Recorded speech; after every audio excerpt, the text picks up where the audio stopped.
Welcome to... I was gonna do this as a March reading wrap up, but I read only like 3 books in March and I haven't filmed a single video all year, so it's turning into all the books I've read this year so far, not including April, because the plan is to hopefully remember to film an April wrap up and a May TBR. Maybe, I don't know, we'll see. If I look down, it's because I'm reading my iPad. I'm not gonna hold the books because I'm doing this a very quick one because I've got to leave for work soon. So I just put an image in front of my bookshelf. I've recently 4 months ago moved and I need to buy another bookshelf, so it's a little bit cramped. But it's like cute cramped. Like look at my Elsie Silva, Anna Huang, and Morgan Elizabeth shelf. Starting in January. I actually started reading this book last year, finished it on the 1st. Hunger in His Blood by Zoe Draven. I actually had it pop up on my Instagram reels. I think it's the 3rd book in the series. It was so good. You can tell it's good because I can still remember what the fuck happened. Rated 6 stars. It's not a romantasy, but it's a romance set in like a fantasy world. They're all they're this species called a Kylo. They all have like different kingdoms and shit, and this one discovers that the main girl is his mate, but he hasn't had the bestest of relationships, and she's always wearing a really strong perfume, so he doesn't even realize she's his mate. And then once he finds out, he's very like rude with it.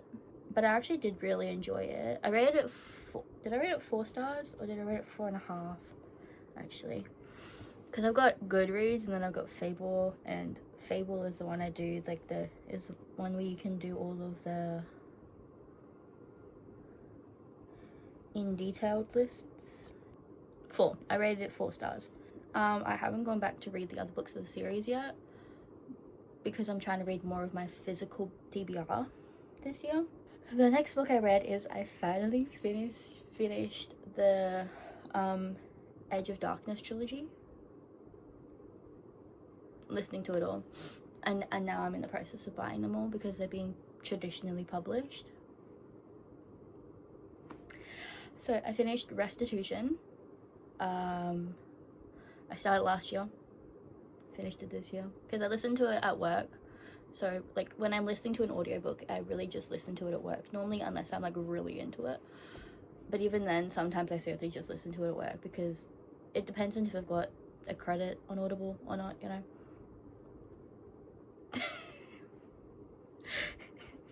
But I rated that one, it's physically not possible, but it's a 6-star read. Like, I knew I was gonna love Restitution from like the beginning, but it's so good. I don't know what I can say without spoiling it, but there's like a lot going on in this book, and I know some people have like said that they didn't like how rushed it was. I loved it. Like, I get where they're coming from. It did feel a bit rushed, but I just was there for the vibes. I was there for a good time, and I had my time. And then I started the King of Sins series this year. So I finally read King of Wrath by Anna Huang. Oh my god, Dante and Vivian, I love them. I actually just last night, but yeah. So I've read King of Wrath. I read that at the very start of the year. Finished it in a day. 24 hours. Started on the 2nd, finished it on the 3rd. Rated it 4.5 stars. Like, I did love it. But I think there were certain things I just wasn't a fan of. I couldn't tell you what it was. Rated it 4.5 stars because I knew there was going to be another book in the series that I was going to love more. But I love Dante and Vivian. And then I read Tempting Tristan which was an audiobook that I picked up after I finished Restitution. I had it already saved in my library on my Audible account because Teddy Hamilton narrates it. And so I was like, you got me there. I rated it 3 stars. I finished it in a day because it was very short, and I listened to my audiobooks at like 1.75. But I loved it. It was a good time. It was an experience, that's for sure. After I finished Tempting Tristan, I picked up the full casted version of Pride and Prejudice. Wait, hold on, I didn't even like tell you what Tempting Tristan was about. Tempting Tristan is a story between a ex-military vet, army vet, who has been released because he was injured in battle. And he's moved to this hometown where his grandmother used to live because he has to sort out all of her belongings. This is all literally in the first chapter, and I'm fairly certain in the blurb.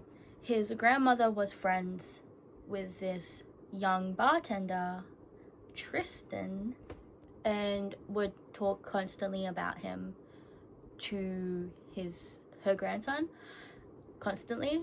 And it really brings to light how unwelcoming the military can be to queer people. I think, personally, I've got no experience in that, but I'm under the impression, but it's above my pay grade. But I've finally read Pride and Prejudice, and now I want to like actually read it and annotate it. I've watched the movies, but I didn't really understand what was happening. I rated that 5 stars. I'm in love with that book. That's so good. And that's one of the ones where I like literally couldn't put it down. I was listening to it even at work. And if you need me to go into detail about what the hell Pride and Prejudice is about, then I'm not sure I have those capabilities. I was there for a fun time, and for Mr. Darcy. I'm sure everyone knows what Pride and Prejudice is, and if you don't, Google is free. I'm sorry. Then I read King of Pride by An Huang, the second book in the King of Sin series. I rated that one 4.5 stars. King of Pride follows Kai and Isabella. Yeah, Kai and Isabella. No, I was actually questioning whether it is Isabella, not whether it's Kai. Yeah, it is Isabella. Every single one of the Kings of Sin series is a billionaire romance. So if billionaire romances aren't for you, this whole series wouldn't be for you, in all honesty. But King of Pride follows Kai, who is the next person in line to become CEO of his grandmother's company, of his mum's company. Yeah, he's next in line to become CEO of his mother's company, but there's like a whole vote that they're doing for it. And so he's trying to like have a good image and everything, but he ends up falling for Isabella. And they end up sneaking around, and it's like so hot. There's a library scene, and they like come, and it comes back and constantly throughout the whole series. Then, and this I'm fairly certain is gonna not be too good. But I love H.D. Carlton. I love her. As I said, I'm trying to read the books that I physically own, and I own like 3 or 4 H.D. Carlton books, so I'm trying to read all of them. So I read Shallow River. I rated it 2.5 stars. I listened to it as an audiobook. I finished it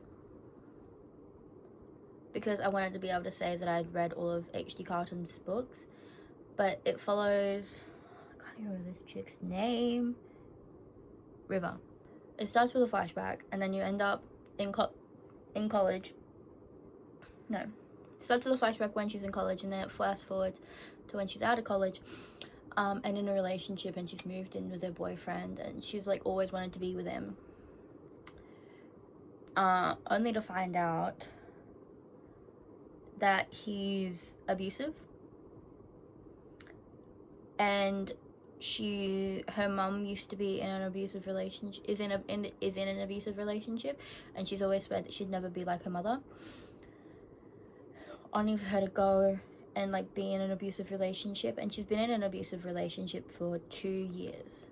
Probably not even first half of the book. 65-70% of the book is her in this relationship going on about how she shouldn't be in this relationship, and then he does something to make her believe that she's the one that's in the wrong, not him. And I'm like, obviously this has a target audience, and obviously it's probably going to be people that have been in relationships and like can relate to that way. I can't. And so obviously it wasn't for me, and I rated it 2.5 stars, but there are certainly people out there that rated it more than that. I personally read H.D. Carlton for the dark romance side of things. It didn't even give me time to be like, it didn't give me time to be attached to their relationship for you to like form an attachment, because you immediately go straight into the he's abusive. It doesn't give you time to sit there and be like, oh, they're so cute, and like have like cute lovey-dovey thing. No, so there wasn't just enough emotional connection to the relationship for me to be like, yeah, I can like understand where you're coming from when you want to stay. Then after I finished that, I moved on to Off to the Races by Elsie Silver, which is the first book in the Gold Rush Ranch series. I've read every single one of Elsie Silver's books, like every single one of them. I've read the entirety of like the, oh my god, how am I forgetting what these series are called? I've read every single one of the Chestnut Springs books. I've read every single one of the Rose Hill books. I just haven't read any of the Gold Rush Ranch ones. And while we wait for Emerald Lake series to start, I was like, well, I want to read all of those books, and I own Off to the Races. So I was like, you know what, I'll read that. Off to the Races is set on Off to the Races follows Billy and Vaughn. Vaughn's family owns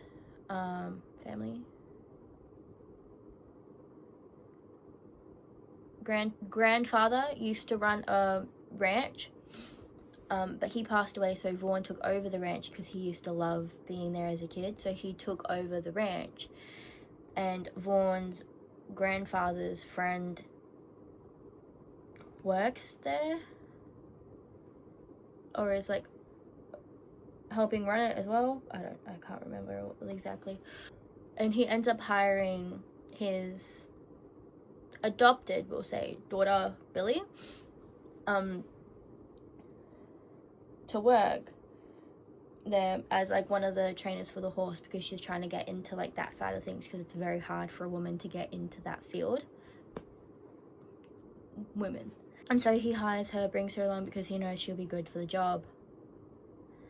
And her and Vaughn clash heads, but she's actually doing really good work for the horses. And then she gets brought on to have, because they've got this one horse that's like a well-bred one. He is hard to train.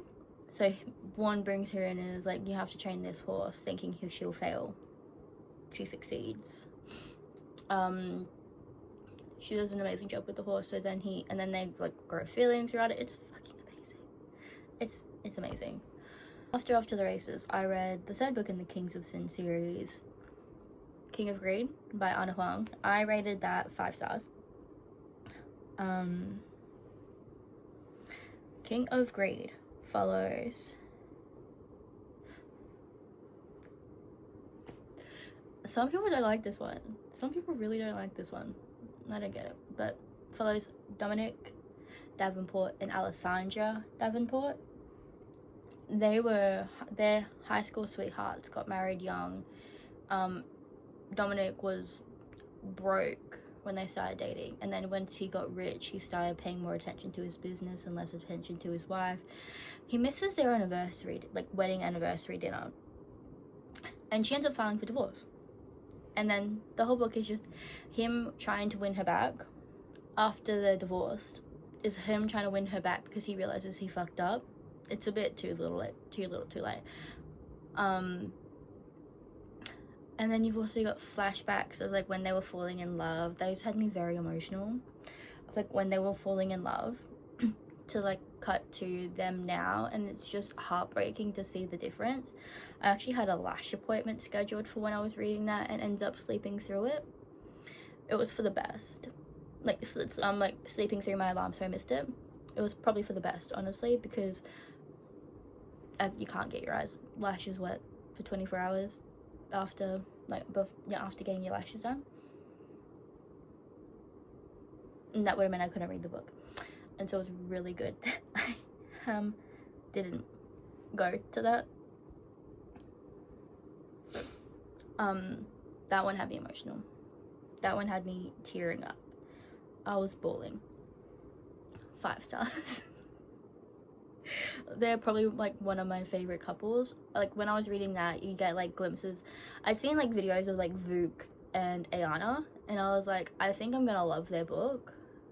And I had that same thought of, I think I'm gonna love Dom and Alessandra's book. And oh my god, love it. Then this is all still in January, by the way. I was a busy. And then in January, the new season of Bridgerton came out, and I wanted to read the book before the season came out. So I read an offer from a gentleman. Rated it to 4.25 stars. Listened to it as an audiobook. It was a very quick read.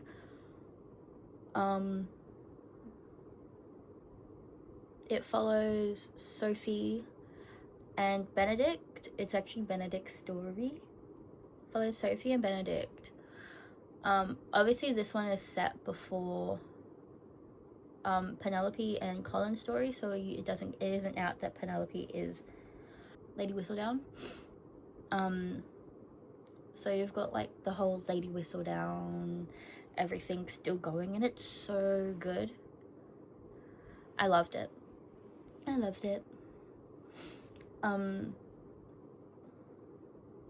Basically, for those who haven't read or watched Bridgerton, Sophie is the I can't remember the word for it. Sophie is the daughter of a duke or a lord and a housemaid. So she's illegitimate. That's the word. So he can't do anything or like take her out into proper society and everything. But he claims her as his ward. And then he ends up getting married. It's very Cinderella-esque. Ends up getting married to a woman, and she brings her 2 daughters along.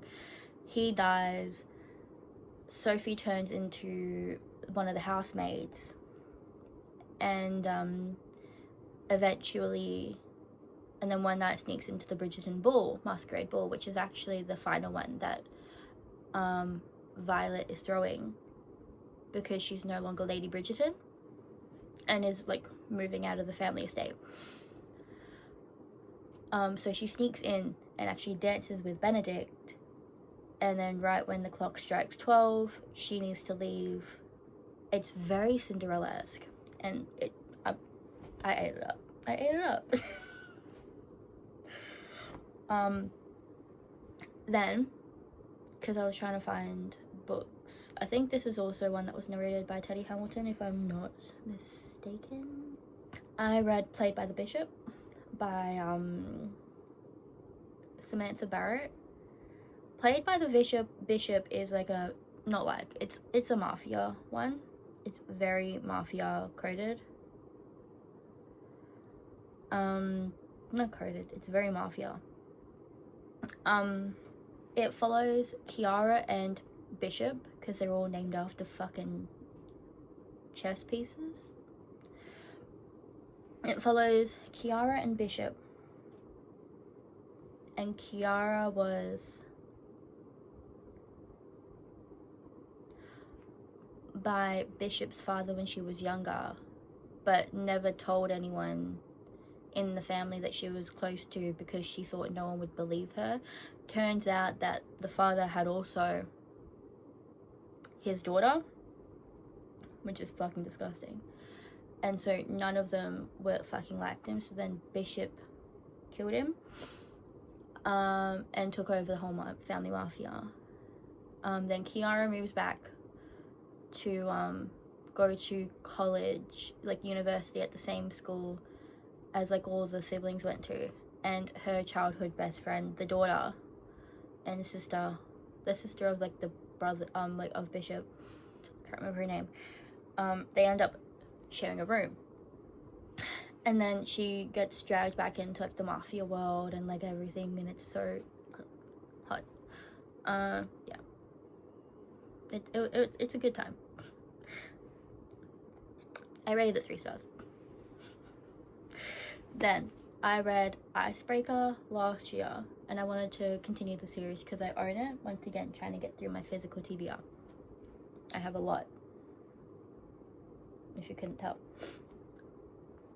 I read Wildfire by Hannah Grace. I rated it 4 stars. I was reading this as an audiobook as well. Wildfire follows Russ and Aurora, whose nickname is Rory, I'm fairly certain, but it might be wrong. Follows Russ and Aurora. They have a one-night stand after a college party, and then Aurora leaves when Russ is in the shower, thinking he's waiting for her to leave. Really, he was just giving himself a pep talk and like talking to one of his mates on how he should, because he has a crush on her. And then she leaves while he's in the shower, and then they both end up being camp counselors at this camp that Aurora attended when she was younger. And Russ had never done anything like that, like never gone to camps, because his family couldn't afford it. And so they re-meet there, and then they're just like, it's like a camp love story, and it's so cute. It's so cute. 4 stars. Then I read King of Sloth. King of Sloth I decided to annotate, so that slows down the reading a lot, and it also took me a minute to get into, because it's Xavier and Sloane's story, and it took me a while to like get into it. And then I was also over in Melbourne taking part in a dance convention. So I didn't have a lot of time for reading with like all of that. I was dancing all day, and then we had like night stuff. There wasn't a lot of reading time. So February I didn't read as much as I would have liked, because I hit a reading slump and was a bit overactive. But it was one of my favorite week months, let me tell you. But we'll get into why in a minute. King of Sloth follows Xavier and Sloane. Xavier is one of Sloane's high-profile clients because she runs a business as a publicist and has like a whole bunch of clients, and Xavier is one of her more strenuous ones. His grandfather ends up going onto his deathbed, and he must be the CEO of a business, a successful business. By the time he's 30, or he loses all rights to his inheritance. So that ends up being a whole thing, and then Sloane is helping him on like how to start a business and like all of this stuff, and he gets his head out of his ass, and then they're slowly falling in love. It's so cute. I rated it 3.5 stars. And there's nothing wrong. There are certain books where I'm like, that's a 4, and then 5, and like 3.5 is like, it's good. I don't know if I'd go back and reread it as well. Then I read Distance by Luna Mason, which is a boxing / mafia, which is a professional boxer / mafia romance, and she's a social worker. Yeah. And she ends up getting dragged to a nightclub event with her best friend where they meet, and he absolutely becomes obsessed with her because she's just broken up with her ex. Her ex has just broken up with her, and then the ex ends up stalking her, and then he's very protective of her, and it's so cute. I did rate that 2.5 stars. It's just because there was like so much potential, and it was like really, it dragged a bit, I think. Like it was like constant problems with the ex, and I was just like, ugh. But when I was over in Melbourne, I discovered that I'd been given an arc to like a book that I'd like found on Instagram, and I was like, oh my god, yeah, that looks so cool, I'll just apply for an arc. Didn't think I'd get it. I got it. Demonic Delights by Margot Smythe, I think that's how you say her name. And oh my god, Demonic Delights is so you've got a married couple, and they met when he was a professor and she was his student, when she was in college or uni or whatever you want to call it, and then he ends up, in all honesty, grooming her to suit what he wanted, and she changes herself to be better for him in the relationship.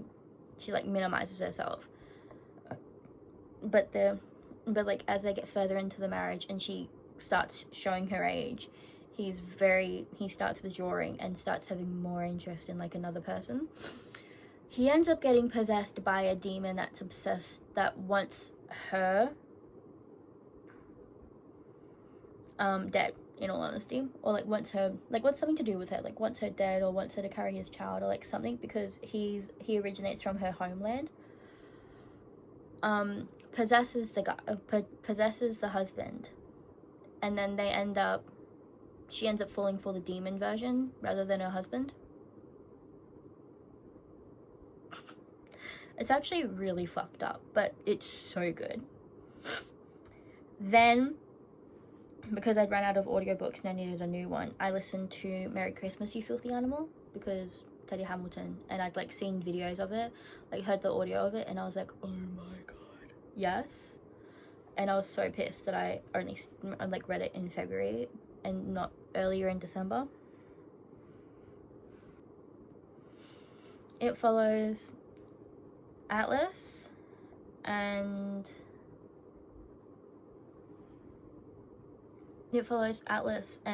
Betty. Betty thinks she's helping her uncle start a business because she owes him a lot. Turns out he just wants to run Atlas's family's business into the ground by making a competitor. And she's like, what's the point? And like eventually she realizes that her uncle's in the wrong, and there's like, what's the point of that? And starts falling for Atlas, and then he's very, very against that idea. And then it comes out that Atlas was just playing her the whole time to like get her to stop making a farm to compete with his families. But he like, so it like, that was the original plan, but he slowly fell in love with her. It's a whole thing, and it was so good. I ate it up. 4.75 stars. Now comes the best part. Last year, Lily Gold announced that she was like releasing her 5th book ever, and I was like, oh my god, yes. And she was looking for advanced readers, and I was like, yes.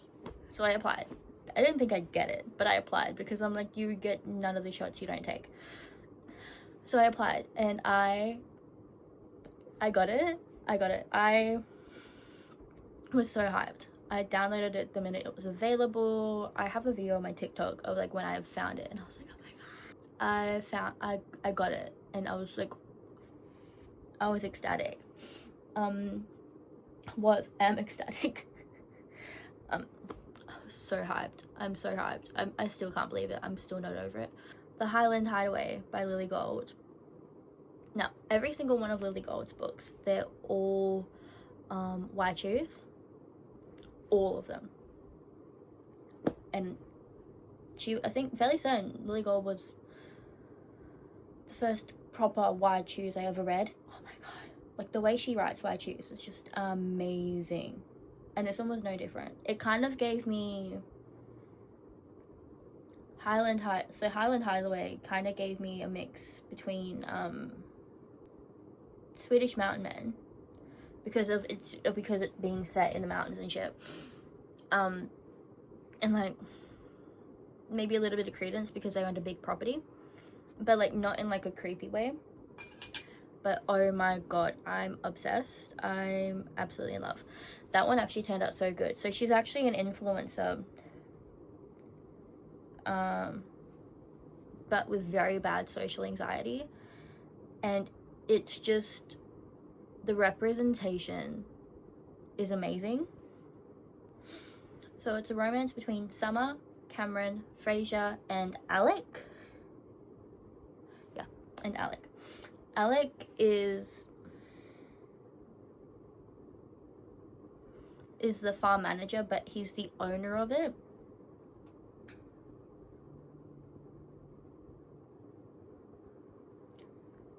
And then Cameron and Fraser are his best friends that have lived there for ages.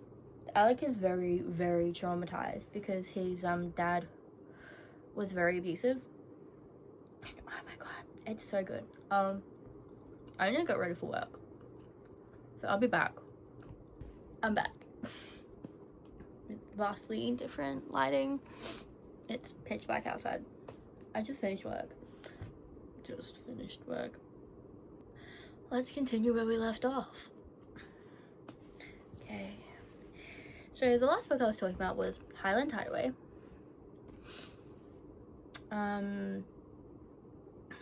After I read the Highland Hideaway, I decided I wanted to do a reread of all of Lily Gold's books, because I'd gone through a downward spiral of rereading all of the second epilogues that she came out with. So good. If you've read her books, I recommend reading those because it's just so nice to go back into the world. But I sat there and I read all of those and decided I wanted to reread all of the books again. I finished them like that, like in one day. So we've got, but before I move on to that, apparently I was listening to an audiobook at work. I started One of Those Flings by Lauren Blakely. I can't even tell you what the fuck that book was about. I think I can say with absolute confidence though that it was narrated by Teddy Hamilton, or it had multiple narrators.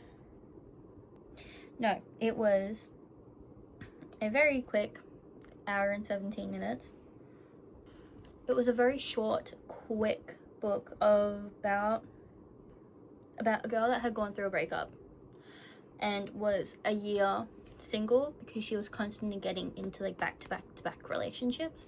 So she decides to treat herself to a vacation in Hawaii, and meets a tour guide there that she ends up, who's also the owner of the tour business. And then they end up hitting it off and they end up going out for dinner. It's a whole thing. So they end up falling in love. It's a very short, quick one. So if you're looking to, and I'm fairly certain it came with my Audible subscription as well. So if you're looking for a quick and easy book, that's a good one. And it is good. It is quick. It does feel like it is kind of on the insta love side, but it's like not really, because it's panned out the whole time that they're there. But whatever. It's really good. I rated it 3 stars. Yeah. The last book I read on my iPad, listened to on my iPad, was apparently Exodus. Now, okay, so apparently I missed a book. Okay. So in between, I'll just add this in so you won't even notice.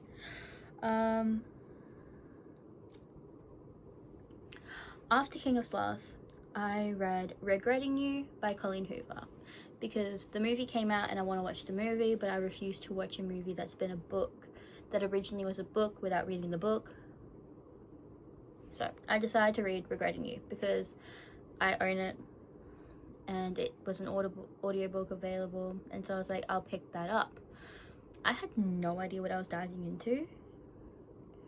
So I mean, I know Colleen Hoover books are generally fucking devastating, but I had no idea what I was really diving into until I was in it, and I was like, huh, you know, I was like, what? Regretting You is a classic mother has daughter when she's a teenager, and then when her daughter's a teenager doesn't want her daughter to make the same mistakes she made, become a teen mom. But it also has the dad, and this is in the blurb, by the way, has the dad passing away in an accident. You can tell I didn't read the blurb. Like in the first few chapters, in like the first 5 or 6 chapters of the book, Clara falls for the bad boy on the wrong side of the town. Fucking cliche. Falls for him, they get in a relationship, they start dating, same fucking thing. The mum doesn't approve of it because Clara's reminding her of herself when she was Clara's age. And all of this is going down, the mum is realizing she has feelings for her sister's ex. Her sister also passed away in a car accident. So yeah, I rated it 3 stars, in case I didn't say that. So yeah, I decided to reread all of Lily Gold's books. So the first one I read was Faking with Benefits. Faking with Benefits is about these 3 guys that, like 3 roommates that have this podcast. 3 white men that have a podcast. Yeah, I know that originally doesn't normally go well. But they're giving out relationship advice, and it's actually really fucking decent advice. And you have the main girl. You've got Layla, which is the girl. Then there's Zach, Josh, and Luke. Zach and Josh are around the same age. Luke was actually Layla's high school teacher and was married to the principal of the school. Layla moves in across the hall from them, and she's got like this whole checklist of all the things she needs that she wants to like have done by the time she's 30. She wants to be married and have kids by the time she's 30, and she's now I think 28 in the book. And every time she goes on a date, it's like the guys, like it always is only a first date, it's never been a second date. And she doesn't know what's wrong. She thinks there's something wrong with her. So then she goes to the boys and asks for their help. Shit-faced. Asks for the help. But Josh has a crush. Josh has a crush on her. Has had a crush on her since she moved in across the hall. But he's a flirt, so she doesn't take anything he does seriously. So they all decide to like make it a part of their podcast, because there's another podcast that also gives relationship advice that is doing better. So they decide to bring a girl in. So because all the feedback they're getting is like this, it's all men, white men. It's all men, and no one's really going to take that advice seriously. So they decide to bring in a girl and make it a whole thing. And Layla has a lingerie business that she's running, that she wants to that she's trying to like take up. And then obviously fake dating, they all fall in love. There's like a whole bunch of other drama. It's so good. But that's Faking with Benefits. And then you've got the next one I read. Oh wait, I rated all of these books 5 stars. 5 billion stars. I don't think I could rate these books any higher. Next one I read was Triple Duty Bodyguard. Now I'm fairly certain Triple Duty Bodyguard was actually the first one I read originally. like when I read all of these books. Yeah. Triple Duty Bodyguard. But Triple Duty Bodyguard is about this really big celebrity who, at the very start of the book, her house gets broken into and she calls the cops. She does the whole, like, broke into her house. She was supposed to have security out the front. Security didn't even, like, clock anything because they were too busy flirting with her personal assistant. She calls the cops. The cops don't take her that seriously. So then she is like, well, my security's fired. Everyone's calling her over dramatic. She fires her assistant, who doesn't actually take it seriously. Who the assistant hires from this like big, well-known security business, hires this team of bodyguards. Not even security at this point, bodyguards. And trying to like keep her job. She hires all three of them, and at first, so you've got Briar, Kenta, Glenn, and Matt. They're all ex-military, like secret agent type shit. And Kenta has some previous trauma from when they were like out in the field doing like actual proper shit. But they're this little group called the Angels, because they only operate together. They only work as a team. So once they discover what happened and they realize how not serious everyone is being about this whole thing of someone literally broke into her mansion and got past security, they're like, no, this isn't gonna fly.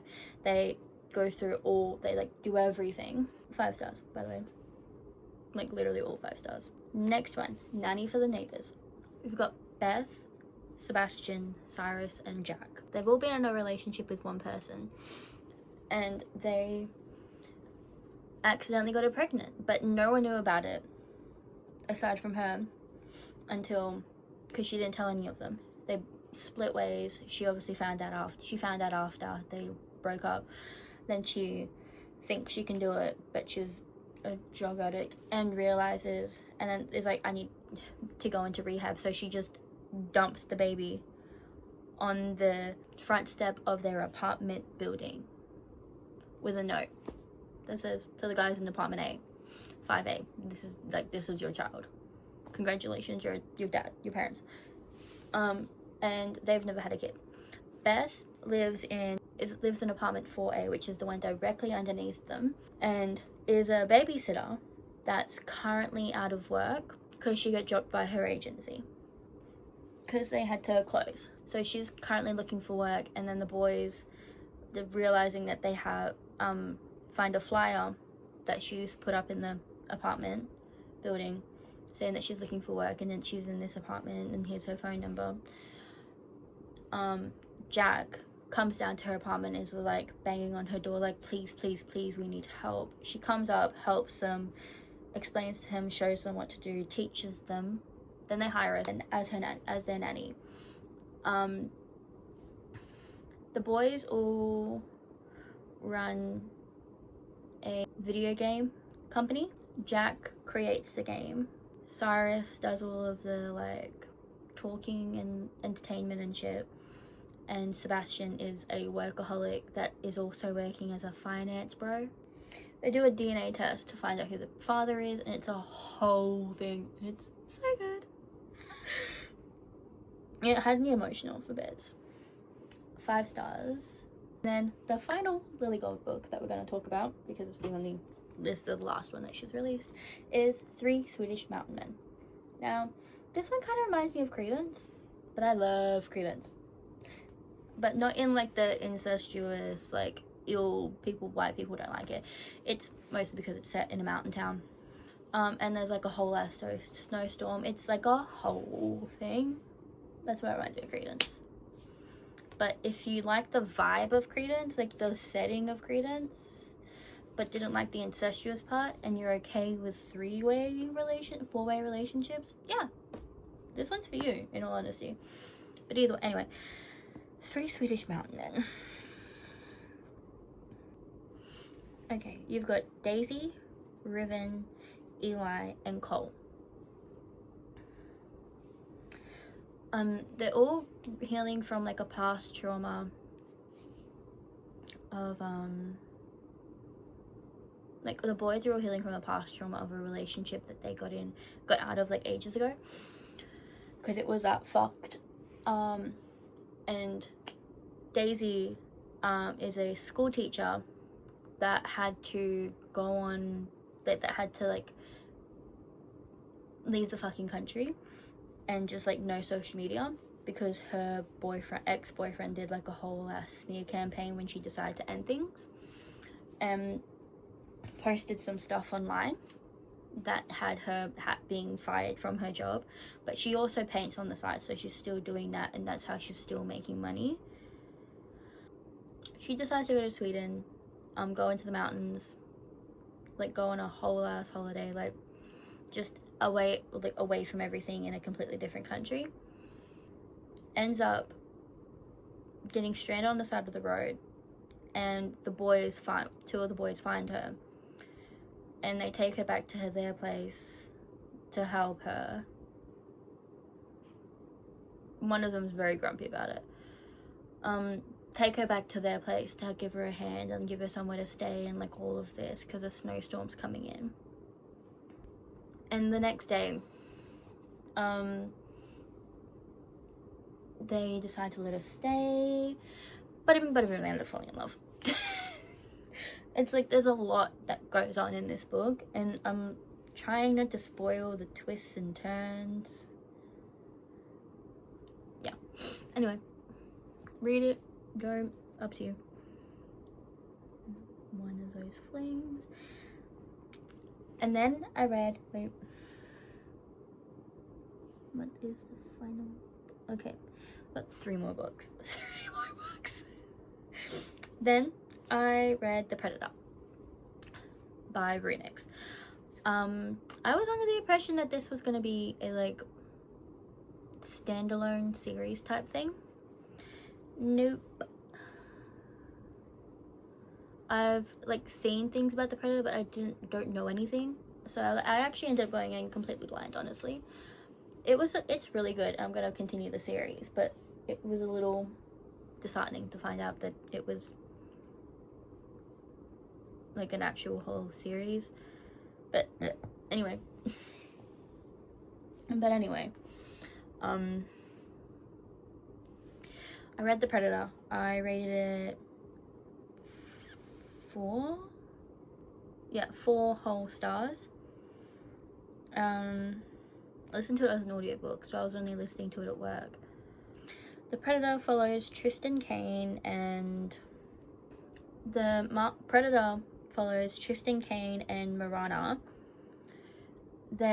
It's a mafia romance. It's kind of like, no. It's a mafia romance, and they've got like it's like 2 families and their enemies, and you know, like Romeo and Juliet kind of, but not really. 2 completely different enemies, and there's like a whole Marana tracks down Tristan Kane to get something that he took from her, only for her to find out that he didn't take it. And then she had to tell her father. Then they go into like a whole detective thing, because she can't tell her father that she lost it, because it was a really powerful thing. And like it's like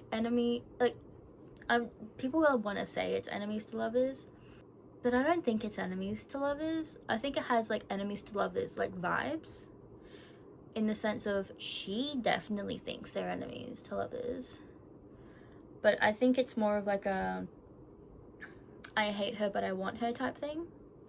Yeah, The Predator, Runix, 4 stars. Then I listened to After the Fairy Tale. After the Fairy Tale is an audiobook with a full cast narration, and I'm fairly certain it's got Teddy Hamilton narrating one of the characters. It's about this girl that's just gone on to a dating show, like The Bachelor.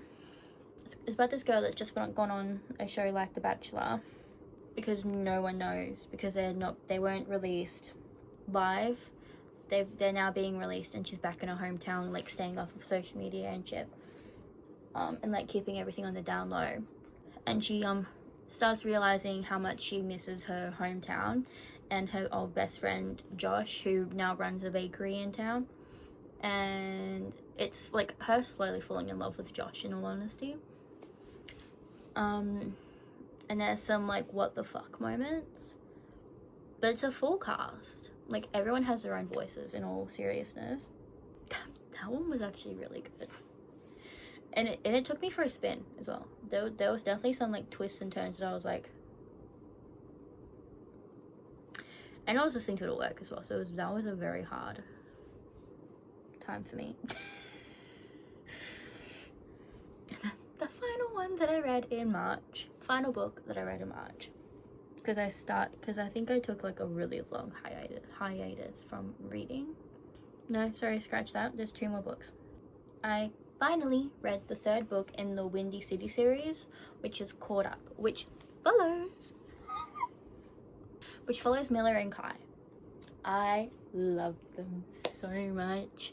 So Miller is the daughter of the coach of the baseball team that Kai plays on, and Kai recently found out that he's a father, and the mother decided she didn't want anything to do with the kid. Didn't give up her rights or anything, but like just dropped the kid off at Kai's. And he was seriously contemplating like was about to quit baseball, but then Monty, which is the coach, is like, no, you were absolutely not doing that. And the last one that he fired didn't change the nappy, and he came back to his son with a rash. So he's like making sure that like this guy has someone to take care of his kid at every time, but he's constantly firing the babysitters because they're just there to be like close with a baseball team because they're all like sports celebrities. So he fired him, and so he's like, I can't do this. They're in the middle of the season, and he's like, I need to quit. And Monty's like, no, absolutely not. I will find you a babysitter, and you're not going to like say boo about it. Like, I'll sort it. Only for Monty to find out that his daughter Miller is has quit her job. She's a pastry chef that goes around helping other kids, helping really high Michelin star restaurants like with their dessert menu and everything. But she's struggling to get inspiration, so she decides to join her dad on the road. And the only reason she's able to join her dad on the road permanently is if she's like working for the team. So Monty hires her as Kai's babysitter for his son, and they don't hit it off immediately, but like they slowly fall for each other, and it's so cute.